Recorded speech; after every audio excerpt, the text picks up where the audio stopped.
திருக்குறள் அதிகாரம் 122 கனவு நிலையுரைத்தல்.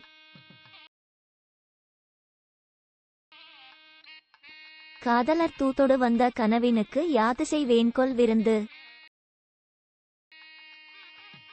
கயலுங்கண் யானிரப்ப துஞ்சிற் கலந்தார்க்கு உயலுண்மை சாற்றுவேன் மன். நனவினால் நல்கா தவறை கனவினால் காண்டலின் உண்டென் உயிர். கனவினான் உண்டாகும் காமம் நனவினான் நல்காரை நாடி தரற்கு.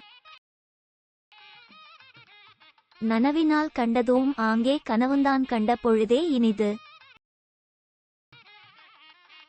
நனவென ஒன்றில்லை ஆயின் கனவினால் காதலர் நீங்கலர் மன். நனவினால் நல்கா கொடியார் கனவனால் எனெம்மை பீழிப்பது. துஞ்சுங்கால் தோள்மேலராகி விழிக்குங்கால் நெஞ்சத்தராவர் விரைந்து. நனவினால் நல்காரை நோவர் கனவினால் காதலர் காணா தவர். நனவினால் நம்னித்தார் என்பர் கனவினால் காணார்கோல் இவ்வூர் அவர்.